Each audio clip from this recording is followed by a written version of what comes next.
Please അണ്ണ, എന്നെ ഒന്ന് വിടണ്ണ. എന്നെ ഇങ്ങനെ അടിച്ച് കൊല്ലാതെ നിങ്ങള്.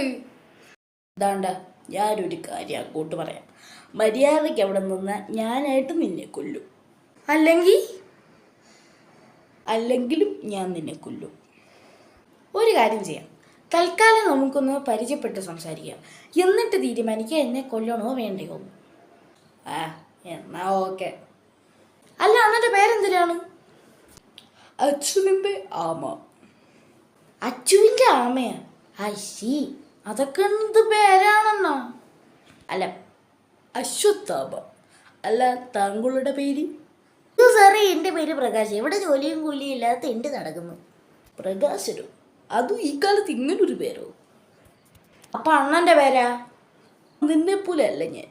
ഒന്നില്ലെങ്കിൽ എനിക്ക് 6000-ൽ കൂടുതൽ വയസ്സുണ്ട്. അത് നീ ചിന്തിക്കണം. നിങ്ങൾക്ക് 6000 വയസ്സാ? ഞാനത് വിശ്വസിക്കൂല. അതെന്തോ എനിക്ക് വിശ്വസിച്ച എൻ്റെ പൊന്നെണ്ണ, ഇതൊക്കെ എങ്ങനെ വിശ്വസിക്കാനാണ്? കാരണം അമ്മാരി അടിയല്ലേ നിങ്ങൾ എനിക്ക് തന്നോ? അല്ല, ഞാൻ ഒരു കാര്യം ചോദിക്കാൻ വിട്ടുപോയി. നിങ്ങൾ എന്തിനാണ് ഈ വടി കൈ വെക്കണം? പിന്നെ കയ്യിലല്ല വേറെ എവിടെയെങ്കിലും കൊണ്ട് വെക്കാൻ പറ്റുമോ? അണ്ണ, ഞാൻ അതല്ല ഉദ്ദേശിച്ചത്. ഈ വടി കൊണ്ട് നിങ്ങൾക്ക് എന്താണ് ഉപയോഗം എന്നാണ് ഞാൻ ഉദ്ദേശിച്ചത്. ഈയിടെ സംഭവം അത് വെച്ചാൽ ഇതെൻ്റെ കൂട്ടുകാരൻ്റെ വടിയാണ്. ഞാൻ ഇവൻ്റെ കയ്യിൽ നിന്ന് കുറച്ച് ദിവസം ഇത് കടം മേടിച്ച്, പക്ഷെ തിരിച്ചു കൊടുക്കുന്നതിന് മുമ്പേ തന്നെ അവൻ ചത്തുപോയി. ഓ, അല്ല, ആ കൂട്ടുകാരൻ്റെ പേരെന്തിനാണ്? അവൻ്റെ പേരാണ് സൂര്യപുത്രൻ വൈകത്തന്. അല്ല, സോറി, അവൻ്റെ പേരാണ് കർണൻ. അങ്ങനെ പറ. അല്ല, നിങ്ങൾക്ക് ഈ ദൈവവിശ്വാസമൊന്നുമില്ലേ? എവിടെന്ന്? ആകെ ആൾക്കാർക്ക് ഒരു പ്രതീക്ഷയുള്ളൂ. ലോണ്ട, ആ കാണുന്ന കോംപ്ലക്സ്. അതെന്ത് സാധനം?